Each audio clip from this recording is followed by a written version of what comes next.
ఉపవాసం ఉంటారా? అందరూ ఉపవాసం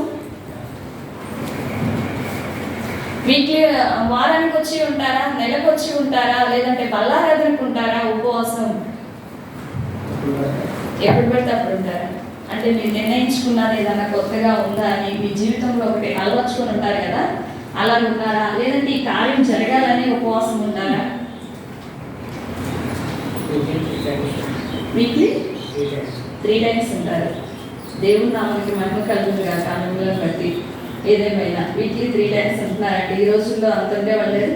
మత్తయి సువార్త 6వ అధ్యాయం 16వ వచనంలో చూద్దాం ఒకసారి.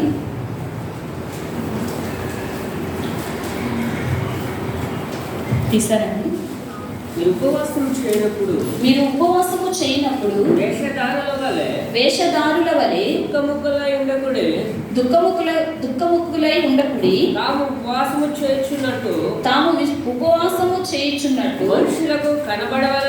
మనుషులకు కనబడవలనని వారు తమ ముఖములను వికారము చేసుకొందురు. వారు తమ ఫలము పొంది ఉన్నారని నిశ్చయముగా మీతో చెప్పుచున్నాను. ఏమంట? ఉపవాసం ఉన్నప్పుడు వినయముతో దేవుని సన్నిధిలో మనము ఏం చేస్తాం? ఉపవాసం ఉంటాం, ప్రార్థన కూడా చేస్తాం. ఇవన్నీ దేంట్లో వస్తున్నాయండి? ఆత్మీయ క్రమశిక్షణలో మొదటిది ప్రార్థన, సెకండ్ వన్ వాక్య అధ్యయనం, థర్డ్ ఉపవాసం. అవునా? ఆత్మీయ క్రమశిక్షణలో. 4th పాయింట్ సంఘంలో భాగస్వామ్యం.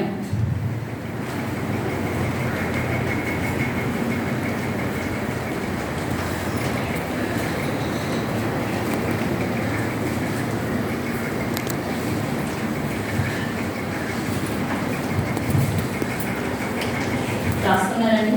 మీరు రాసుకుంటారని కొంచెం టైం ఇస్తున్నాను. సంఘంలో భాగస్వామ్యం.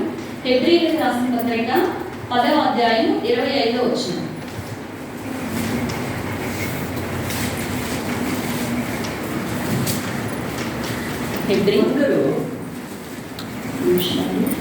కొందరు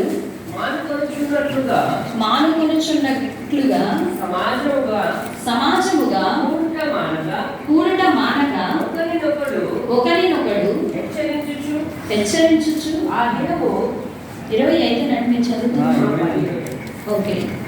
ఒకరినొకడు హెచ్చరించు. ఆ దినము సమీపించుట మీరు చూచిన కొలది మరీ ఎక్కువగా అలాగు చేయుచు ప్రేమ చూపుటకును సత్కార్యములు చేయుటకును ఒకరినొకడు పురికొల్పవలనని ఆలోచింతము. చూసారా ఏం చేయాలి? 4th పాయింట్ ఏంటండి? మీరు కొంతమంది కళ్ళు మూస్తున్నారని అందుకని అడుగుతున్నా. సంఘంలో భాగస్వామ్యము. సంఘంలో భాగస్వామ్యం అంటే మనం ఎలా ఉండాలి? సంఘాన్ని విడిచిపెట్టకోకుండా సంఘంలో ఉండటం. అవునా? సంఘంలో భాగస్వామ్యం, సంఘంలో చేర్చబడటం. ఈ సభ్యత్వంలో ఆత్మీయ క్రమశిక్షణలో 4 పాయింట్స్ ఒకసారి చెప్తారా? ఇవన్నీ మీకు తెలిసినవి, ఊరికే జస్ట్ రివిజన్ అంతే. ఒకటి ఫస్ట్ది ప్రార్థన, వాక్య అధ్యయనం, సెకండ్ థర్డ్ ఉపవాసం, 4th సంఘంలో భాగస్వామ్యం. ఇవన్నీ మనం కలిగి ఉన్నామా?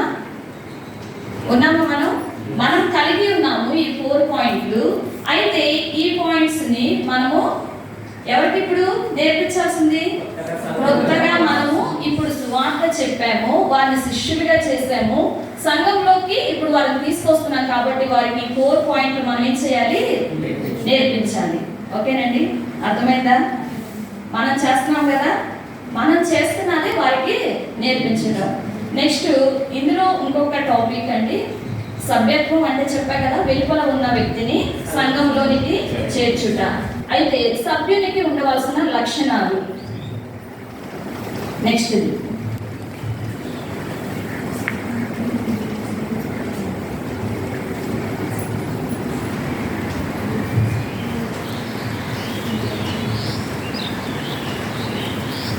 రాసుకుంటున్నారు కదా, రాసుకోవట్లేదా? ఇవి మన వ్యక్తిగత జీవితానికి అవసరపడతాయి అని చెప్తున్నాం. రాసుకోమని చెప్తున్నారు అంతే. ప్రార్థన అన్నది మన అందరికి అవసరమా? ఆత్మీయ లక్షణాలు అవసరమైన ఆత్మీయ క్రమశిక్షణ మనకి దేవుల్లో ఎదుగుతున్నా, దేవుని సన్నిధికి మనం వెళుతున్నా, మనకి ఆత్మీయ క్రమశిక్షణ కావాలి. నెక్స్ట్ది ఇప్పుడు సభ్యుని లక్షణాలు. మొట్టమొదటి లక్షణము ప్రేమ. యోహాను సువార్త 13వ అధ్యాయము 34వ వచనం.